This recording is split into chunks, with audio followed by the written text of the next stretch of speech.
साथियों, चैनल हिंदी विषय एवं साहित्य में आप सभी का हार्दिक अभिनंदन है। आज हम हल करने जा रहे हैं टेस्ट पेपर 14। प्रश्न संख्या रहेगी आज की हमारी 651 से लेके 700 तक। यानी आज के इस प्रश्न पत्र के माध्यम से या टेस्ट पेपर के माध्यम से हम 700 हिंदी साहित्य के महत्वपूर्ण प्रश्न हल कर चुके होंगे। और गद्य विधाओं के अंतर्गत आज हम पढ़ेंगे संस्मरण, जीवनी, आत्मकथाओं और रेखा चित्र से संबंधित महत्वपूर्ण प्रश्न। जहां तक इनको विस्तार से पढ़ने की अगर मैं बात करूं तो ये सब हिंदी साहित्य का सरल इतिहास पुस्तक पूरी मैंने आपको चैनल पे पढ़ाई है और उसमें हम इन सबको पढ़ चुके हैं। वीडियो अवेलेबल है, प्लेलिस्ट आप चेक कर लीजिएगा। नहीं पढ़ा है तो आप वहां से देख लीजिएगा, क्योंकि आगे जैसा कि मैंने आपको बताया अब तक हमारा आदिकाल, भक्तिकाल, रीतिकाल सभी से संबंधित महत्वपूर्ण प्रश्न हो चुके हैं। आधुनिक काल की पद्य विधाएं जिसमें प्रगतिवाद, प्रयोगवाद ये सब चला, वो सारे वाद विवाद, और साथ ही गद्य विधाओं के अंतर्गत नाटक, उपन्यास, कहानी, निबंध ये सब हम पढ़ चुके हैं अलग अलग टेस्ट पेपर में। इसके बाद जो टेस्ट पेपर आएंगे वो थोड़ा से प्रश्नों को कई जो अन्य गद्य विधाएं रह जाती हैं हमारी, जैसे कि नेट परीक्षा की इकाई 2 में लगा हुआ है, अन्य गद्य विधाएं भी हैं, गद्य विधाएं भी है विस्तार से, उन सब से संबंधित प्रश्न आएंगे। तो विशेषतः ऐसा नहीं है कि एक प्रश्न पत्र ऐसा होगा जिसमें रेखा चित्र होंगे, ऐसा नहीं है। आगे जो क्वेश्चन आएंगे वो मिक्स क्वेश्चन आएंगे, क्योंकि ये सब हम हिंदी साहित्य के इतिहास में विस्तार से पढ़ चुके हैं। अब इस पेपर को शुरू करने से पहले मैं आप लोगों से कहना चाहूंगी कि जैसे कि आपको कमेंट आया था कि सही प्रकार से दिख नहीं रहा है, तो आशा करती हूँ कि आपकी ये परेशानी दूर हो गई होगी, आपको अच्छे से दिखाई दे रहा होगा। और इसके अलावा आप लोग जैसे प्रश्न करते रहते हैं कि ये मैटर जो है वो मैं कहाँ से पढ़ा रही हूँ, तो मैंने आपको पूर्व में भी बताया, मैं दोबारा बता दूं कि देखिए ये जब मैंने शादी से पहले जब मैं कंपटीशन एग्जाम की तैयारी करते थे, यानी स्टूडेंट लाइफ जब होती है तो बहुत सारे रुपए नहीं होते कि अलग अलग किताबें हम खरीद लें। तो जो भी होता ही है कि अपना ग्रुप होता है फ्रेंड्स का, जिसके पास जो अच्छी बुक होती है उसमें से जो कुछ अच्छा लगता है उसकी फोटो स्टेट करवा लिया करते हैं। तो ये वाले नोट्स विशेषतः मेरी फ्रेंड ने मुझसे मैंने लिए थे। इसके अलावा बहुत सारी अच्छी अच्छी चीज़ों का, जैसे कि कुछ प्रतियोगिता साहित्य सीरीज में मुझे इम्पोर्टेंट लगा, वो बहुत सारी जो बुक्स हैं जिनमें से प्रश्न बार बार पूछे जा रहे हैं वो सब चीज़ें हैं। और कुछ जैसे कि मैं आपको अच्छा से विस्तार से अगर दिखाऊं तो कुछ पुराने प्रश्न पत्र जो कि राजस्थान की परीक्षाओं के हैं, ऐसे करके ये बहुत सारा मैटर था मेरे पास जो कभी मैंने अपने लिए तैयार किया था। और जैसे कि मैं बता रही हूँ पुराने सेट के पेपर हैं, ऐसे बहुत सारा मैटर है, जो भी जरूरी चीज़ लगी उसको कहीं नोट डाउन कर लिया। इस तरीके से बहुत सारे पेपर्स थे मेरे पास। तो इन सबको जो भी थे उनको फोटो स्टेट मैंने करवाया और उसके बाद एक संकलन आपके लिए तैयार किया है, इसको बाइंडिंग वाइंडिंग करवा के अच्छे से आप लोगों के लिए तैयार किया है। क्योंकि देखिए हाथ से इतना सब कुछ नहीं लिखा जाता। जैसे कि आप लोगों को परेशानी आ रही थी स्थापना और तर्क वाले प्रश्नों को सॉल्व करने में, तो उसके लिए मैंने रजिस्टर में अलग से, हालांकि जब मैंने पेपर दिया था तब तो इतनी मेहनत मैंने नहीं की थी, लेकिन क्योंकि आप लोगों को परेशानी आ रही है तो उसको अलग से मैंने आपके लिए प्लेलिस्ट बना दी, जहां आप स्थापना और तर्क के प्रश्नों की अच्छे से प्रैक्टिस कर सकते हैं। उनको हल कैसे करना है, कहाँ से वो प्रश्न पूछे जाते हैं, उस सब के बारे में भी मैंने आपको विस्तार से उस प्लेलिस्ट में बताया है। अगर मैं बुक्स की बात करूं तो इसमें बहुत सारी चीज़ें आपको सरस्वती पांडे या गोविंद पांडे की बुक की भी मिल जाएंगी। बहुत सारी चीज़ें प्रतियोगिता साहित्य में से मिल ली हैं। बहुत, जैसे कि मैंने आपको अभी दिखाई दिया ये पूरा, तो अलग अलग जगह से मैंने इसमें संकलन किया है। ऐसा कुछ नहीं है कि हिंदी साहित्य के इतिहास तो देखिए पूर्व में लिखा जा चुका है, इसमें मेरा कोई योगदान नहीं है इसको लिखने में, वो तो पूर्व में लिखा जा चुका। लेकिन जैसा कि जहाँ से विभिन्न माध्यमों से जो चीज़ अच्छी लगती है, जब आप काफ़ी देखिए स्टूडेंट लाइफ में और बाद में जब आप शिक्षक पढ़ते पढ़ते चीज़ों को इतना अनुभव हो जाता है आपको कि आपको यह भी समझ में आने लगता है कि यह प्रश्न पूछा जा सकता है और ये जो हम पढ़ रहे हैं ये बेकार है, ये ना तो पूछा गया। इसका कारण यह है कि आप लोग भी स्वयं इस विषय में थोड़े से ज्ञानी तो बन गए होंगे। मैं ऐसा इसलिए कह रही हूँ क्योंकि हिंदी साहित्य का इतिहास पुस्तक हमने चैनल पे पूरी पढ़ी है। उसके बाद नेट परीक्षा के 2004 से लेकर 2019 तक के सभी प्रश्न पत्र हमने सॉल्व किए हैं चैनल पे। एनवीएस के भी पुराने पेपर हमने चैनल पे सॉल्व करे। इतना सब सॉल्व करने के बाद, पढ़ने के बाद इतना तो ज्ञान आ ही जाता है कि कौन सी चीज़ हमारे लिए अच्छी है और कौन सी हमारे लिए अनुपयोगी है। तो ये एक महत्वपूर्ण संकलन विभिन्न तरीके से, विभिन्न माध्यमों से इकट्ठा करके आपके लिए तैयार किया है। तो आशा करती हूँ कि आप इस मेरी इतनी मेहनत के लिए लाइक भी करेंगे और अपने कमेंट्स भी बताएंगे। तो अब आप ये जो बार बार प्रश्न पूछते हैं कि ये मैं कौन सी बुक में से ले रही हूँ। तो अब भाई जिस बुक का नाम लिखा हुआ है, जैसे कि जब मैं आपको ये वाले करवाऊंगी तो उसमें मैं आपको बता दूंगी कि प्रतियोगिता साहित्य से ली है, और बहुत सी चीज़ें ऐसी हैं जो कि कभी रजिस्टर में लिखी थी लेकिन उनको आपके लिए फोटो स्टेट करवा दिया, वो भी बता दूंगी। लेकिन जिन पेपर्स पे नाम नहीं लिखे होते तो वो बताना मुश्किल है कि ये कौन सी बुक से हैं। बस आपको इतना जरूर मैं कह सकती हूँ कि जो पुराने पेपर आप सॉल्व कर रहे हो, हिंदी साहित्य का इतिहास जो आप सॉल्व कर रहे हो, ये उसके महत्वपूर्ण प्रश्न हैं जो कि परीक्षाओं में बार बार रिपीट हो रहे हैं। हर साल टेस्ट पेपर में देखती हूँ, हर साल जब मैं परीक्षा पत्रों को देखती हूँ तो मुझे लगता है कि अधिक भटकने की आवश्यकता नहीं है, बल्कि ये वो चीज़ें हैं जो बार बार हमें पूछी जा रही हैं लेकिन हमें याद नहीं रहती। कारण हम पढ़ते तो बहुत ज़्यादा है लेकिन रिवीजन नहीं करते। पढ़ तो हमने वो पूरी बुक ली हिंदी साहित्य की, लेकिन क्या हमें वो दोनों बुक याद हैं जो हमने चैनल पे पढ़ी हैं। और अब क्योंकि परीक्षा की तिथि आगे बढ़ गई है, आप कहोगे कि मैडम इतनी सारी बातें कर रही है, प्रश्न तो सॉल्व नहीं करवा रही। देखिए वो मैं आपको करवा दूंगी। समझना जरूरी है कि निरंतर लगे रहिए। प्रतिदिन मैं आपके लिए एक टेस्ट पेपर डालती हूँ। और आज के शेड्यूल की बात करूँ मैं तो दूसरी क्लास जो होती है वो हिंदी कहानी की विधा है, नई कहानी, विधा तो नहीं कहेंगे लेकिन एक जो दौर चल रहा है, आंदोलन चलते हैं ना, नए आंदोलन की कहानी है। तो नई कहानी के विषय में हम पढ़ चुके हैं। और आज की जो हमारी कहानी का टॉपिक रहेगा, दूसरी जो क्लास का टॉपिक रहेगा, उसमें हम अकहानी के विषय में विस्तार से जानेंगे। लॉकडाउन का समय मिला है, अतिरिक्त समय हमें मिला है, परीक्षा स्थगित हो गई है, आगे डेट कब आएगी ये पता नहीं। तो इसमें कुछ बेहतर तैयारी करने का प्रयास करते हैं, कुछ बेहतर पढ़ने का प्रयास करते हैं, और ऐसा प्रयास करते हैं कि न केवल नेट परीक्षा बल्कि हमें अपने विषय की इतनी समझ हो कि इस बार हमारा जीआरएफ भी क्लियर हो जाए। तो ये जो एक आर्थिक परेशानी होती है, बहुत बड़ी जो पढ़ाई में रुकावट बनती है, वो किसी को भी सामना न करना पड़े। आगे आपका जो भी प्रश्न हो आप कमेंट बॉक्स में लिखिएगा। आइए शुरू करते हैं जल्दी से हमारा आज का प्रश्न। और देखिए मैं बहुत धीरे धीरे आपको नहीं करवाती हूँ, बहुत फास्ट में इसलिए बोलती हूँ ताकि एक बार आपका ये हो जाए, लेकिन पेपर टाइम में जब आप रिवीजन करने बैठे तो बहुत जल्दी इन प्रश्नों को आप रिवाइज कर लें। ठीक है, इसलिए जल्दी से देखते हैं। पहला प्रश्न, माटी की मूर्तें किस लेखक की है? अमृतलाल नागर, शिवपूजन सहाय, बनारसी दास चतुर्वेदी और राम वृक्ष बैनीपुरी। सही उत्तर है इसका राम वृक्ष बैनीपुरी। मैं प्रश्न बोल रही हूँ और प्रश्न बोलते के साथ ही उत्तर आपके दिमाग में यदि क्लिक करे तो इसका मतलब आपने हिंदी साहित्य इतिहास बुक को अच्छे से पढ़ लिया। और यदि उत्तर आपके दिमाग में क्लिक नहीं कर रहा है, इसका ये अर्थ है कि आपको दोबारा रिवीजन की आवश्यकता है। आप और हम मिलकर मेहनत करते हैं और अवश्य सफलता प्राप्त होगी। हरिओद का संस्मरण किस रचनाकार ने लिखा? महावीर प्रसाद द्विवेदी, बनारसी दास चतुर्वेदी, कन्हैया मिश्र प्रभाकर और बाल मुकुंद गुप्त। तो किसने लिखा? सोचिए, एक सेकंड नॉट मिनट। तो हरिओद का संस्मरण लिखा है बाल मुकुंद गुप्त ने। शिव शंभू के चिट्ठे भी बाल मुकुंद गुप्त की एक महत्वपूर्ण रचना है। 30 दिन मालवीय जी के साथ किसकी रचना है? तो राम नरेश त्रिपाठी जी की रचना है 30 दिन मालवीय जी के साथ। 30 दिन राम नरेश त्रिपाठी। त्रि मतलब 3 तो लगा लीजिएगा, त्रिपाठी एक पाठ का मतलब लगा लीजिएगा, 3 से मतलब 30 दिन, ऐसा थोड़ा सा ट्रिक लगा लीजिएगा यदि याद नहीं हो तो। इसमें बहुत से प्रश्न ऐसे हैं जो अब तक आपने नहीं पढ़े होंगे लेकिन परीक्षाओं में बार बार पूछे जा रहे हैं। रामा, बिंदा और घीसा किस रचनाकार के संस्मरणात्मक रेखा चित्र हैं? तो ये महादेवी वर्मा के संस्मरणात्मक रेखा चित्र हैं। संस्मरणों के और रेखा चित्रों की जब बात आती है तो महादेवी वर्मा के काफी पूछे जाते हैं, इनका महत्वपूर्ण स्थान है इस विधा में। राम वृक्ष बैनीपुरी की किस कृति में जेल जीवन पर आधारित संस्मरण संकलित हैं? जंजीरें और दीवारें। जेल में क्या होता है? जंजीरें होती है और चारों तरफ बड़ी बड़ी दीवारें जिन्हें पार करना मुश्किल होता है, तो यही सब इसमें है। संस्मरण और रेखा चित्र में कौन सी रचना महादेवी वर्मा की नहीं है? पथ के साथी, अतीत के चलचित्र, स्मृति की रेखाएं, ये तीनों ही उनकी हैं और बहुत ही प्रसिद्ध हैं तीनों ही रचनाएं। हमारे आराध्य उनकी रचना नहीं है। जिनके साथ जिया किस लेखक की रचना है? तो यह अमृतलाल नागर की रचना है, जिनके साथ जिया।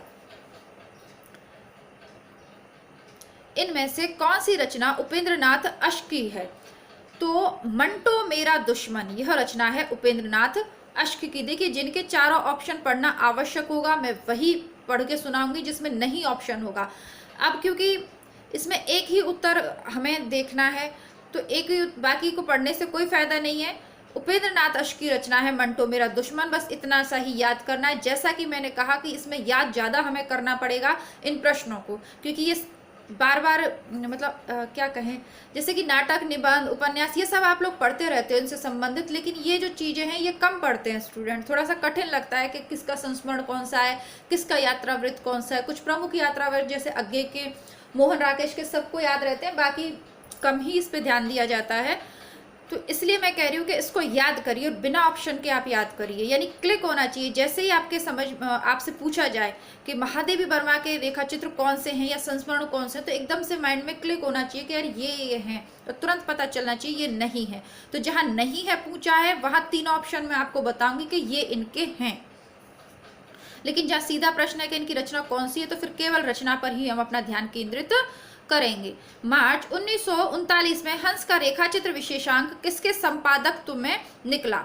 तो श्रीपत राय के संपादकत्व में निकला था हंस का रेखाचित्र विशेषांक, यानी हंस पत्रिका में एक विशेषांक निकला था रेखाचित्र के नाम से, और उसका संपादन किया था श्रीपत राय जी ने, है ना। हंस से प्रेमचंद भी जुड़े थे, अमृत राय भी जुड़े हैं, लेकिन इन सब ने नहीं किया। स्पेशल बात यह है कि श्रीपत राय ने रेखाचित्र विशेषांक का संपादन किया। मधुकर के रेखाचित्र विशेषांक का संपादन किसने किया? तो इसका संपादन किया था 1946 में बनारसी दास चतुर्वेदी जी ने। संपूर्ण आनंद के संस्मरण किस पुस्तक में संकलित हैं? तो जो है संपूर्ण आनंद जी, उनके जो संस्मरण हैं वो कुछ स्मृतियां और कुछ स्फुट विचार पुस्तक में संकलित हैं। राम वृक्ष बेनीपुरी की कौन सी रचना संस्मरण और रेखाचित्र के अंतर्गत सम्मिलित नहीं की जाती? तो जो इनकी अम्बपाली है उसको संस्मरण और रेखाचित्र के अंतर्गत सम्मिलित नहीं किया जाता। अब देखना यह है कि राम वृक्ष बेनीपुरी की कौन सी रचना संस्मरण और रेखाचित्र है?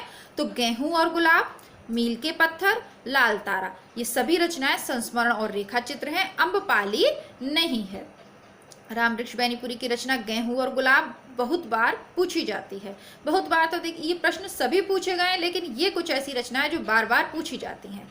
बनारसी दास चतुर्वेदी का संस्मरणात्मक कृति कौन सी है? हमारे आराध्य। यदि आपको ये याद है कि हमारे आराध्य बनारसी दास चतुर्वेदी की है, तो फिर ये जो ये वाला था ना क्वेश्चन, कहाँ गई, 6 नंबर का, महादेवी वर्मा का कौन सा नहीं है, तो ये आप कर लोगे, क्योंकि अब आप याद कर लीजिए यहाँ पे 6 नंबर का प्रश्न कि हमारे आराध्य बनारसी दास चतुर्वेदी जी की रचना है।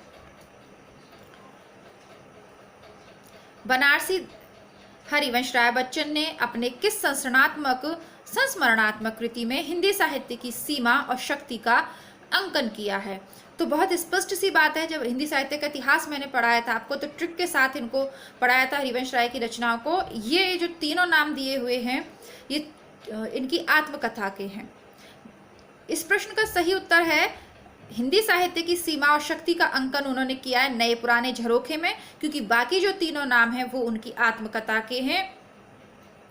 इनकी आत्मकथा को 4 भागों में विभाजित किया जाता है। क्या भूलूं क्या याद करूं, है ना, क्या भूलूं क्या याद करूं, बसेरे से दूर, नीड़ का निर्माण फिर, और 10 द्वार से सोपान तक, 10 द्वार से दशम सोपान तक, ऐसा करके है ये। तो ये चारों आपको नाम याद होने चाहिए, क्रम से याद होने चाहिए, क्योंकि क्रम वाले प्रश्न में भी लगाने को एक बार इनकी आत्मकथा पूछ ली गई थी कि इस क्रमबद्ध रूप से किस प्रकार इनकी आत्मकथा के अलग अलग ये जो अंक हैं इनको क्रम से लगाइए। सेठ गोविंद दास ने इनमें से कौन सी कृति रेखाचित्र शैली में लिखी है? तो सेठ गोविंद दास ने चेहरे जाने पहचाने यह कृति जो है, यह चेहरे जाने पहचाने यह कृति रेखाचित्र शैली में सेठ गोविंद दास ने लिखी है। हंस का प्रेमचंद स्मृति अंक 1937 किसने संपादित किया था? तो यह जो इनका अंक है यह संपादित किया था श्रीपत राय जी ने यह अंक संपादित किया था। और इससे पूर्व हम देख चुके हैं कि एक और अंक है जो कि श्रीपत राय जी ने एक सेकंड,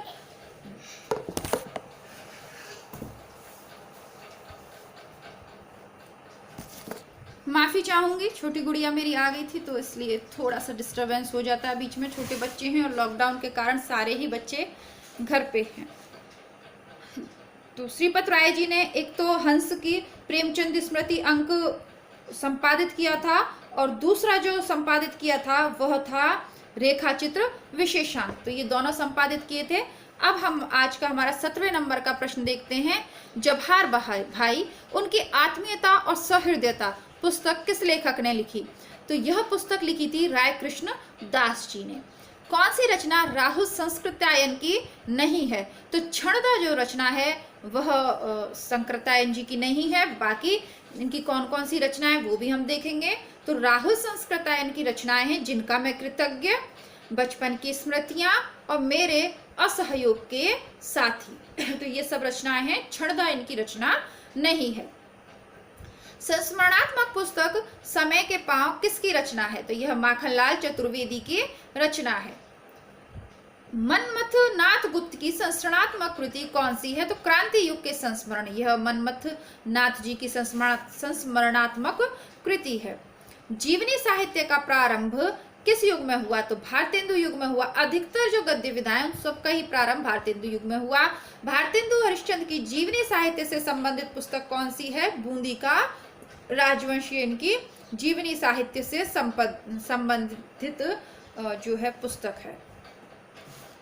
काका कालेलकर द्वारा लिखित जीवनी ग्रंथ कौन सा है? तो बापू की झांकियां, यह जीवनी ग्रंथ लिखा था काका कालेलकर ने।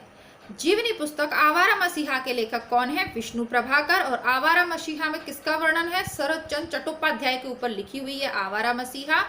भारतेंदु हरिश्चंद्र ने इनमें से किस लेखक की जीवनी लिखी? तो भारतेंदु हरिश्चंद्र ने कालिदास जी की जीवनी लिखी। प्रेमचंद पर लिखी शिवरानी देवी की कृति कौन सी है? प्रेमचंद घर में, ये शिवरानी देवी ने लिखी थी। और ये शायद एनवीएस का पेपर में आपको चैनल पे सॉल्व करवा रही थी, उसमें भी पूछा हुआ प्रश्न है ये। आवारा मसीहा के केंद्र में किसका जीवन चरित्र है? शरद चंद्र चट्टोपाध्याय का। लास्ट नेट परीक्षा में भी पूछा हुआ है ये।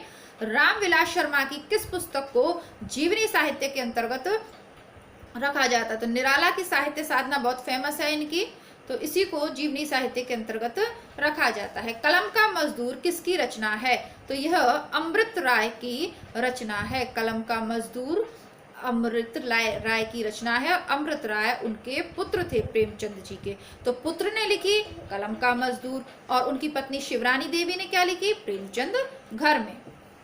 कर्नल टॉड की जीवनी किस लेखक ने लिखी? तो गौरी शंकर ओझा जी ने लिखी राजस्थान में। और ये कर्नल टॉड भी राजस्थान में रहे थे, मतलब वहाँ की प्रशासनिक व्यवस्था इन्होंने देखी थी। और गौरी शंकर ओझा जी भी वहीं से, तो इन्होंने लिखी थी। इन जीवनी ग्रंथों में किस ग्रंथ में आचार्य महावीर प्रसाद द्वारा लिखी जीवनियां संकलित नहीं है? तो विश्व कवि रविंद्रनाथ में संकलित नहीं है, बाकी प्राचीन पंडित और कवि इसमें उन्होंने जो जीवनियां लिखी वो संकलित है। सुकवि संकीर्तन, इसमें भी उनकी जीवनियां जो लिखी वो संकलित है। और चरित चर्चा में भी, जैसा कि नाम से स्पष्ट है, चरित चर्चा, सुकवि संकीर्तन, प्राचीन पंडित और कवि, तो ये सभी जीवनी परक उनके संकलन है। लेकिन विश्व कवि रविन्द्रनाथ ऐसा नहीं है, क्योंकि इसमें साफ लिख रहा है जीवनियां, और विश्व कवि रविन्द्रनाथ यानी एक ही व्यक्ति का नाम है। तो अगर कभी कभी ऐसा होता है, देखिए नेट परीक्षा में क्योंकि नेगेटिव मार्किंग नहीं है, तो जो प्रश्न आपको नहीं आए उनको पेपर के अंत में अपनी थोड़ा सा इंटेलिजेंस गैस लगा के भी आप किसी भी तरीके से उनको सॉल्व करने का कोशिश करें कि अधिक से अधिक सही हो। मीराबाई का जीवन चरित्र किस लेखक ने लिखी है? तो कार्तिक प्रसाद खत्री ने इस पुस्तक को लिखा है। कुल्ली भाट किसकी रचना है? निराला जी की है। सुमित्रा नंदन पंत जीवनी और साहित्य पुस्तक का लेखक कौन है? शांति जोशी। और किस कृति से आत्मकथा विधा का प्रारंभ माना जाता है? तो ये अर्धकथानक से माना जाता है, ये भी मैंने आपको पढ़ाया था। और ये बनारसी दास जी की है। वियोगी हरि की आत्मकथात्मक पुस्तक का नाम क्या है? मेरा जीवन प्रभा। तो वियोगी हरि की पुस्तक कौन सी है? मेरे जीवन प्रभा उनकी आत्मकथा है। महापुरुषों में से किसकी आत्मकथा मूलतः हिंदी में लिखी गई है? तो डॉक्टर राजेंद्र यादव की जो आत्मकथा है मूलतः हिंदी में लिखी गई है, बाकी सब अधिकतर ने इंग्लिश में लिखा है। सेठ गोविंद दास की जीवनी किस पुस्तक में निहित है? तो आत्मनिरीक्षण में सेठ गोविंद दास की जीवनी निहित है। क्या भूलूं क्या याद करूं, हरिवंश राय बच्चन पांडे, बेचन शर्मा उग्र के जीवन की झांकी किस पुस्तक में निहित है? अपनी खबर में संकलित हैं। अर्ध कथानक किसकी रचना है? बनारसी दास की, और इसे प्रथम आत्मकथा के रूप में अभी हमने देखा कि ऊपर ही पढ़ा था, माना जाता है। आत्मकथा नहीं लिखी तो महादेवी वर्मा ने आत्मकथा नहीं लिखी, सुमित्रा नंदन पंत, वियोगी हरि, हरिवंश राय बच्चन, तीनों ने लिखी, और बच्चन की तो बहुत महत्वपूर्ण है। सुभाष चंद्र बोस की आत्मकथा का शीर्षक क्या है? तरुण के स्वप्न, यह भी बार बार पूछा जाता है। राख की लपटें किसकी आत्मकथात्मक कृति है? तो पुरुषोत्तम दास टंडन की है। सुमित्रा नंदन पंत ने अपने जीवन के पक्षों को किस पुस्तक में उकेरा? तो 60 वर्ष एक रेखांकन। मैं क्रांतिकारी कैसे बना शीर्षक से किस रचनाकार ने अपनी कहानी लिखी? रामविलास शर्मा ने। सिंहावलोकन में किस रचनाकार ने अपने जीवन को उद्घाटित किया? यशपाल की है, बहुत बार पूछी जाती है। एक तो इनका झूठा सच उपन्यास और एक इनकी जो इनका जीवन चरित्र, ये सिंहावलोकन बार बार पूछा जाता है। 10 द्वार से सोपान तक, हरिवंश राय बच्चन। राहुल संक्रायतन ने इनमें से किस पुस्तक में अपने जीवन की कथा लिखी है? मेरी जीवन यात्रा, बहुत फेमस बुक है। यात्रावृत्त विचयक, इनमें से कौन सी रचना भारतेंदु हरिश्चंद्र द्वारा नहीं लिखी गई? तो ब्रज यात्रा नहीं लिखी गई, बाकी सरयू पार की यात्रा, हरिद्वार की यात्रा, लखनऊ की यात्रा, ये सभी यात्रा वृतांत इन्होंने लिखे हैं। तो इस तरीके से 15 से 20 मिनट के अंतर्गत हमने हमारे हिंदी साहित्य की गद्य विधाओं से संबंधित 50 महत्वपूर्ण प्रश्न इस टेस्ट पेपर में प्रैक्टिस सेट में हल किए हैं। आशा करती हूँ कि आपको ये सब बहुत पसंद आए होंगे, और यदि पसंद आए हैं तो लाइक करना ना भूलिएगा। यदि पसंद नहीं आए तो लाइक मत करो, लेकिन यदि आपको अच्छे लग रहे हैं, आपको लग रहा है कि हाँ अच्छे प्रश्न हैं, तो लाइक ज़रूर कीजिएगा। कमेंट बॉक्स में अपनी राय अवश्य दीजिएगा, कैसे लगे। आगे भी अगर आप लोगों को कोई स्पेशली कोई चीज़ ऐसी हो जो आपके समझ में नहीं आती हो, आप मुझसे पढ़ना चाहें तो वो भी लिख सकते हैं। साथ ही वीडियो को शेयर करना ना भूलें। मिलते हैं नए टेस्ट पेपर के साथ और अपनी दूसरी क्लास में, कहानी वाली जो क्लास आज की होगी उसमें। तब तक के लिए नमस्कार, धन्यवाद, जय हिंद।